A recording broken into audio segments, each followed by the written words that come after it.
This is one of the craziest stories I've ever heard that got so little attention. You hear about what happened in California with this couple of Chinese descent? 38-year-old Sylvia Zhang, 65-year-old husband. They are accused of running a massive surrogacy scam out of their home. 21 kids, ages 2 to 13. Hi everyone, welcome back to another reaction. So today we have a lot to process in today's story. It's a surrogacy scam in America run by a couple, Sylvia Zhang, who's 38, and her husband, a 65-year-old man. Their company was called My Surrogacy, which had about 21 children between the ages of 2 and 13, and 17 of them was under the age of 3. So let's talk about it.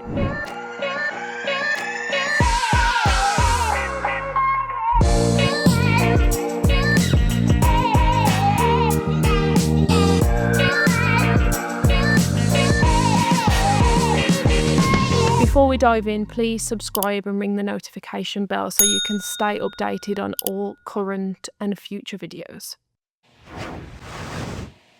Okay, so this surrogate story out of China. I want to bring in two people out of America, but these people are Chinese, okay? This is one of the craziest stories I've ever heard that got so little attention. You hear about what happened in California with this couple of Chinese descent?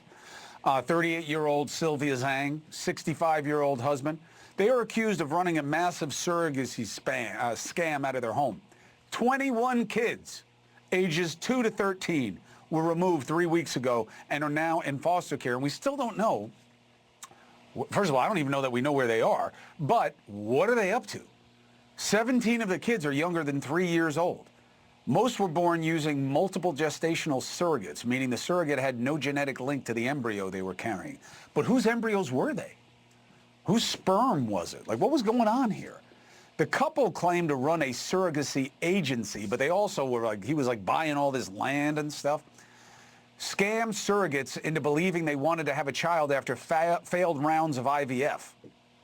They didn't tell the surrogates they were owners of the agency. This all unraveled back in May. Police suspected that a 2-month-old had been abused in the home. Surveillance footage showed a nanny shaking the baby. The nanny's on the run, too. The couple were arrested for neglect, but were released as cops continue to build a strong case against them. But where are they? Like, you know, what happens? You know, what if they go back to China? Are they allowed to go back to China? I don't even know. So I want to get some more information on this and understand, like, why it's not a bigger deal. Let's be clear here, this isn't just a paperwork mistake. This is people's lives, it's babies, it's families, it's surrogates all caught up in something that should never have been allowed to happen. It's just mind-blowing. Multiple gestational surrogates were being used. It's not even clear which embryos were involved. So just let that sink in for a moment. How did this even happen? It's terrifying. Surrogacy, when done properly, is all about clarity. It's about transparency. It's legal, medical ethics. It's protection for everybody involved, which, you know, you need to know what embryos are being used. When it's not, it's dangerous and you're in dangerous territory. And then there's details which really hit me. A 2-month-old baby being abused at home, shaken by the nanny. This is disgusting. It's heartbreaking. And there are this kind of risks that come when the systems fail. When an agency are not regulated and when people who should never have been in this space are allowed to operate unchecked. I have no words. All right, one of the attorneys involved, he represented 3 of the surrogates hired by the couple to have a baby, is Rijan Charney, okay? And I wanted to bring in somebody else, very special guest, Alexa Fossil, all right? She is a surrogate hired by the agency that is currently pregnant. She is pregnant right now, due in October, all right? So thank you both for being with me. Rijan, what is this about? What do you think's going on here? Yeah, you know, I represented the 3 separate surrogates at different times. And when it started to unfold, one of the surrogates had called me to let me know that people who were not the intended parents had shown up to the hospital with a power of attorney requesting to take the child. Now, this doesn't happen in the surrogacy industry. I've been in this industry a really long time, and it was horrifying. So immediately, while I was working with the other two surrogates, and by the way, working with 2 to 3 surrogates is not necessarily strange or unheard of in this industry, because some people want triplets, some people want twins, right? And you can really only transfer one embryo at a time due to health reasons and all of that sort of stuff. And so, but when I heard this, I immediately contacted the FBI to let them know that something was significantly wrong, because this doesn't happen. And I contacted the other 2 surrogates who luckily were not pregnant, and I told them, you know, asked them if they wanted to terminate their contracts, and both of them, of course, agreed to do so. So there is a lot of information here that the FBI is going to have to get to the bottom of. What do you think it is? You know, Chris, I don't know. I'm hoping that it is just a family who wants to have a lot of children and wants to build an empire, and I hope that that's where it begins and ends. But I don't know. Do we even know that they're their embryos, that they're their genetic material? We don't know 100%. All based on my knowledge is that an egg donor was used and the intended father's sperm was used. But was it the same egg donor for all of them? I can't tell you. I have no idea from that perspective. Alexa, how you feeling? Not too bad. I mean, it's a lot's been going on, but yeah, I mean, I guess at this point we're as good as we can be. So, what is your situation right now? I mean, you're healthy, the baby's healthy, but like, what's going to happen? So that's actually, it's really hard to say. As far as we're understanding here, the agency that we were working with, Mark Surrogacy, currently being spoken about, and Sylvia as the owner and operator of Mark Surrogacy going under investigation. We actually, a lot of our communication and everything was done through the agency, because when we had initially started this journey, it was all supposed to be a pretty anonymous journey. My husband and I chose. So this is really interesting, and this bit stood out for me. Rejan Charney is a lawyer from San Diego, who we've actually done a podcast with before. She talks about how she immediately connected the FBI when she realised something was wrong. This right here shows you how serious and dangerous this situation was. And then we were hearing from Alexia Fosold, one of the surrogates, not even knowing what's going to happen with the baby once she gives birth. That's unimaginable. Surrogates put their bodies, their emotions, their trust into the process, and for her, she's in limbo. She doesn't know what's going to happen next. This is just cruel. No one should ever be left in that position, even with a baby. So, you know, this is just incredibly difficult for her, and she doesn't know how to move forward. And from the very start, we didn't want to build a relationship. We wanted minimal contact. It was just kind of personal preference from what we thought was going to protect us from building a relationship with the family.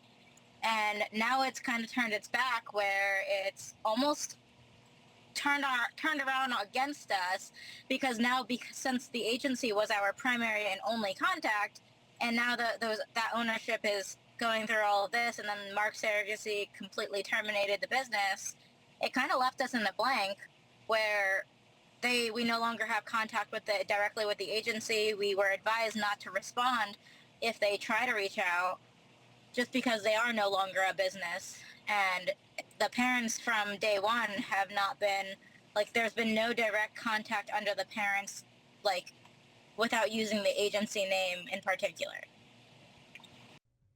This is so much to process. Like, my head's spiraling even listening to some of this. Even having no contact with your surrogacy agency, that's such a flag. You need that surrogacy agency for the support, legal support, emotional support, practical support, clinical support. Having no direct contact with your intended parents. Yes, every journey is different. Some journeys you have a lot of contact with your intended parents, some not so much, but every journey is different. And to have no contact at all, and not even have the option to have contact with your intended parents, that's such a huge flag, to have that option taken away from you. For your surrogate to go through this journey all on her own, that's so isolating. For the intended parents not to have any updates on the baby, how the surrogate's feeling, those milestones, those gestational milestones that the surrogate's going to be going through, how lonely for her, and to have all of that taken away from her, it must be so scary. Um, they were talking then about the embryos and not knowing who the genetic parent is or where the egg donor's coming from. For all of those babies, for all of those then children, not knowing if they're genetically linked. And again, that's not particularly important for some people, but for others it is, and especially for the siblings, knowing where they came from. And if they're genetically linked, for then the parents be able to explain that to the children when they become old enough to understand, if that's important to the parents to explain. It's really important. That's been stripped away from this whole story. And there's so much to just dive into, and it's a lot to get my head around and process. There's just red flags written all over this story. Have you ever been a surrogate before? No, this was our first journey my husband and I were doing. We were trying to do this for a family that was just kind of in need. We were under the impression that we were working with a family who was struggling with infertility for their first child, and we were told that they were waiting quite a long time, and we had a lot of compassion there for a family who was not only struggling with fertility, but they were supposedly having trouble finding the right surrogate to carry for them, given that they wanted a super anonymous and low communication journey from kind of the whole point. And when we heard that, we were just like, we thought we were answering a prayer here. That She was a first-time surrogate. She's helped this couple in particular because they were struggling with IVF. They were struggling to match with a surrogate that wanted a low-key relationship, not so much communication. And they found a real connection through their criteria. So she offered to become their surrogate. Being a first-time surrogate, not knowing kind of what you're going into, you're going to need all of that scaffolding around you, all of that support. As I said previously, emotional support, clinical support, practical support, legal support. You're going to need that surrogacy agency to provide all of that for you. And you're going to need your intended parents. Although they agreed that low-key kind of communication relationship, you're still going to need them for some support. Especially as a first-time surrogate, not knowing kind of what you're kind of going into. You don't know what you don't know at this stage. And all of that was stripped away from her, and she was, lonely. Her and her husband had nobody. again seems to have turned around on us. So, Alexa, just looking forward a little bit, if they're not in the picture, what do you want to happen when you give birth? So as far as we are aware, we don't know exactly what could happen. My husband and I, we have never looked at ourselves as being in a place to wanting to necessarily hold on to the baby, but we do want to make sure he's safe. Whether that happens to be with us or another family, whether that's in foster care and going through a system, we want to be involved as much as we can, because from day one we felt like this baby was placed in our care, and we feel obligated to make sure. Look. And this is why surrogates are just amazing human beings. Even given everything that she has been through and is still going through, she is there saying that her best interest is still to deliver this baby safely, and she wants the best for this baby. She's saying she's never gone into this to want this baby for herself. She was doing this to gift this baby and create this family for her intended parents. So whether this baby is placed in foster care, or, with another family, she wants to deliver this baby and make sure this baby goes to a safe and secure, happy, loving family. That's her gift. That's her role that she's playing in becoming a surrogate, is helping to create a family. And she's expressing there that, this is what she's still going to aim to do. And that's just the selflessness that surrogates provide and give that gift for. They're just incredible humans. You've done nothing but the right thing. We're a call away if we can help, and we'll stay in the loop. Rijan, thank you very much. Same offer to you. If we can help, we're here. Thank you both. And Alexa, you know how to get us. We'll be in touch. Yeah. We'll be right back. Thank you for watching. So here is a bigger concern. Who is allowed to create surrogacy agencies? Clearly, Mark Surrogacy was operating illegally. But the fact that they were allowed to get this far with 21 children involved raises massive questions about oversight, regulations and enforcement. How were they allowed to operate? How did nobody notice what was going on? How was it even possible? How many other families, surrogates and children are vulnerable to similar scams? At the end of the day, surrogacy is supposed to be about bringing joy, about helping families grow in an ethical, safe and supported way. Stories like this not only put children at risk and also undermined the trust in an industry that, when done right, changes lives for the better. And we've had so many successful, beautiful, amazing stories that just prove when done right is just beautiful. I'd love to know what you think. It is clear that this industry, especially in America, as we've seen something and spoken about something similar regarding Dominique's side, needs stricter regulations on who can run a surrogacy agency. The question is, how do we ensure something like this never happens again? Let us know in the comments below. Please, as always, keep your comments kind and respectful, as we always encourage a healthy debate. Thank you for watching, and don't forget to like, subscribe and ring that notification bell so you can stay updated and in tune for all current and future videos. Thank you. Bye.